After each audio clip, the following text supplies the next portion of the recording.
और दोस्तों अब मैं बात करने जा रहा हूं कोरोना की, और इस खबर के जरिए मेरी भी जो जंग रही है कोरोना के साथ वो मैं आपको बताने वाला हूं। सबसे पहले वीडियो देखिए। डोनाल्ड ट्रंप को कोरोना हुआ था। ये शख्स व्हाइट हाउस आते हैं और जानबूझकर लोगों को चिढ़ाने के लिए, क्योंकि ये शख्स कोरोना को बिल्कुल भी गंभीरता से नहीं लेता, मास्क निकाल देता है। ये वीडियो देखिए 50 सेकंड का। दोस्तों बात यहां नहीं रुकती। इन्होंने एक झूठी खबर का प्रचार प्रसार किया था और इस खबर को ट्विटर और फेसबुक दोनों ने फ्लैग किया था फर्जी खबर बताकर। क्या कहा था मैं आपको बता रहा हूं। Flu season is coming up. Many people every year, sometimes over 1 lakh people, and despite the vaccine, die from the flu. Are we going to close down our country? No. We have learned to live with it. Just like we are learning to live with COVID in most populations far less lethal. यह आदमी corona की तुलना एक सामान्य flu से कर रहा है। जी हां। नतीजा यह हुआ कि ट्विटर ने अमेरिकी राष्ट्रपति के इस ट्वीट को गलत जानकारी के अंदर फ्लैग कर दिया, छुपा दिया। क्या कहा? This tweet violated the Twitter rules about spreading misleading and potentially harmful information related to COVID-19. यानी कि अमेरिका का राष्ट्रपति गलत और भ्रामक जानकारी फैला रहा है। किसके बारे में? कोविड के बारे में। यह उस शख्स के ट्वीट के साथ हुआ है जो अमेरिका के राष्ट्रपति हैं। वाकई इस शख्स को कतई शर्म नहीं आती है। और मैं आपको एक वीडियो दिखाना चाहता हूं दोस्तों। यह वीडियो अमेरिका की एक महिला का है। अमेंडा क्लूट्स नाम है इनका। अमेंडा क्लूट्स के 41 वर्षीय पति की मौत हो गई थी कोरोना से। अमेंडा क्लूट्स गुहार लगा रही है कि आपको कोरोना हुआ था, ट्रंप से गुहार लगा रही है। तो जब आप ठीक हुए थे तो इस चीज का मजाक बनाने के बजाय आप देश की जनता को एक सार्थक संदेश देते। अमेंडा क्लूट्स का ये इमोशनल मैसेज आपको सुनना पड़ेगा। सुनिए वो क्या कह रही हैं और क्या मैसेज दे रही हैं। सुनिए। Let it dominate your life. No one's letting it. Nick didn't let it. It wasn't a choice. And it dominated his life. It dominated my life. It dominated our family's lives for 95 days. And because he didn't make it, it will ever affect my life. Even if he would have survived, it would have forever affected and changed our lives. It's beyond hurtful. And have some empathy. Why are you bragging? Have empathy to the Americans that you are our leader. Have some empathy to the people who are suffering and grieving. It's just not fair. And it's to act like this disease is nothing and you got right over it. I'm so happy that you did. You know, thank God you did. But guess what? There are a lot of people that didn't. And now instead of bragging about how wonderful you did, why don't you say, wow, now that I've had this disease, I now can understand a little bit better about how it could have affected our country and these people, and what can we do now? What can I do now that I have that knowledge? Even though I only suffered this disease for 2 days in the hospital, I kind of had like a brief panic about like, oh my gosh, what would happen? Like, go there instead of bragging. Go there. Side with your people. Trump की दिक्कत यह है कि इन्होंने इस मुद्दे को गंभीरता से नहीं लिया। यही नतीजा है कि आज अमेरिका के अंदर कोरोना से मरने वालों की तादाद 2 लाख से ऊपर हो गई है। भारत में भी आंकड़ा 1 लाख पार कर चुका है। और भारत के अंदर भी आप जानते हैं कोरोना को लेकर अब कोई जो है फोकस नहीं है। ये लड़ाई हमारे कोविड वर्कर्स लड़ रहे हैं, हमारे डॉक्टर्स लड़ रहे हैं, मगर अब ना आप हमारे स्वास्थ्य मंत्री की बात सुनते हैं, ना प्रधानमंत्री इसकी बात करते हैं, कोई इसकी बात नहीं करता।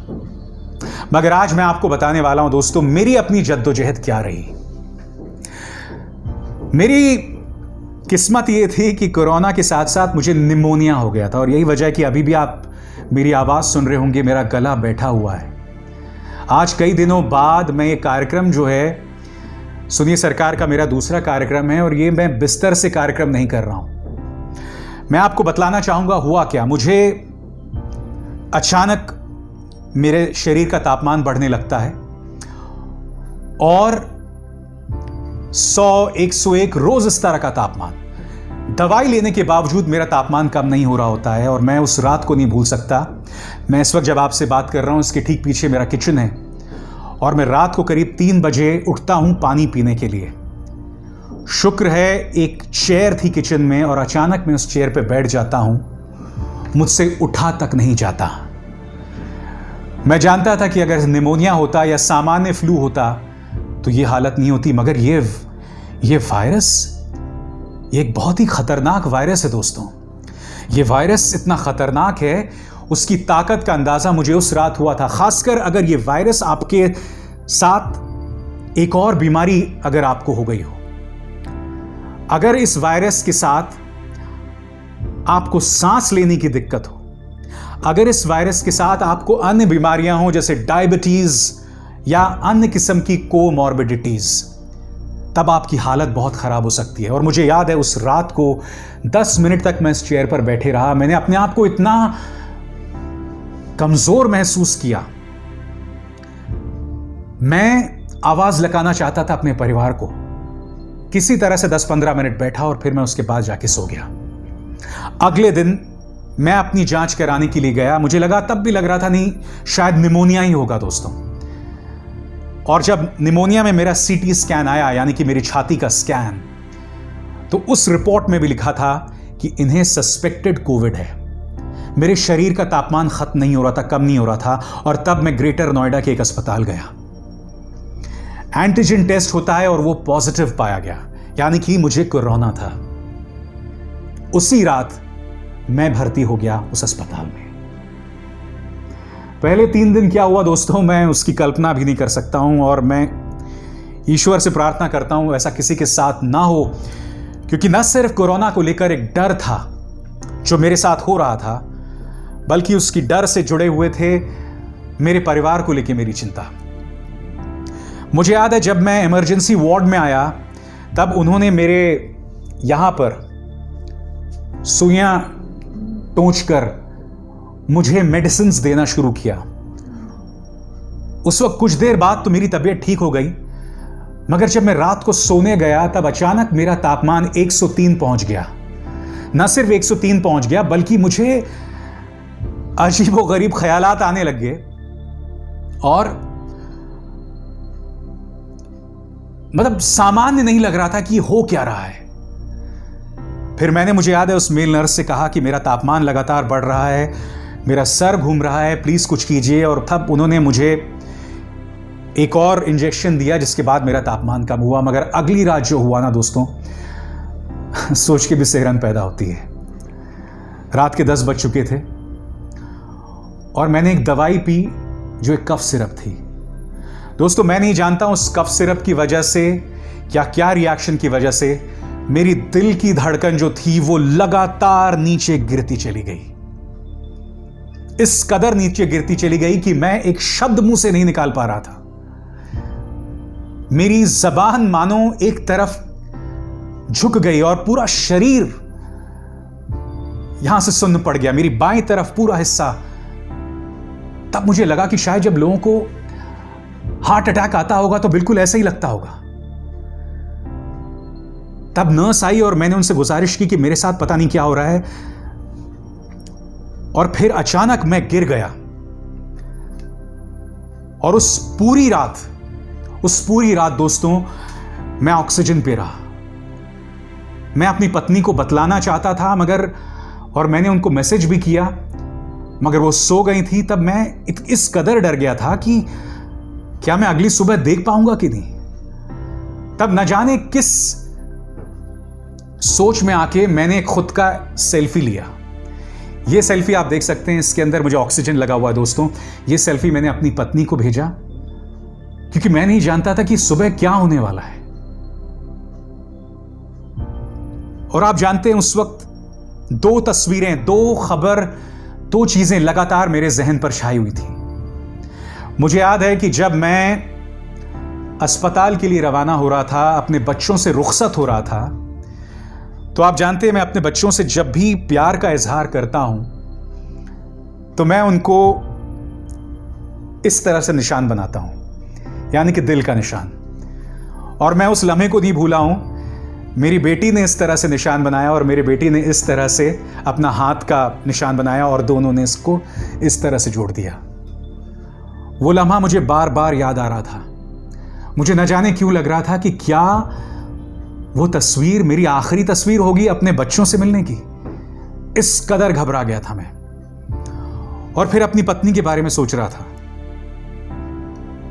कि कितने संघर्षों का दौर आगे होगा उनके लिए।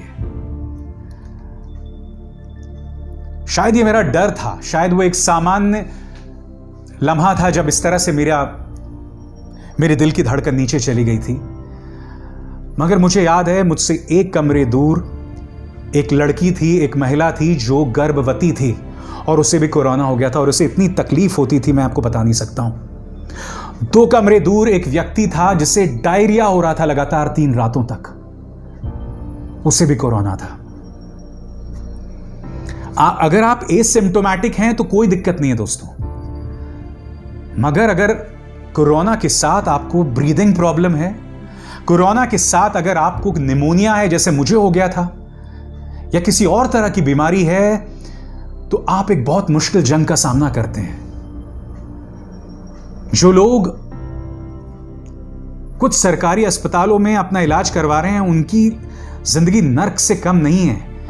प्राइवेट अस्पतालों में भी हो रहा है। मैं खुशकिस्मत था कि पहले 2 या 3 दिन बाद मेरे डॉक्टर्स को पता चल गया था कि मेरा किस तरह से इलाज करना है।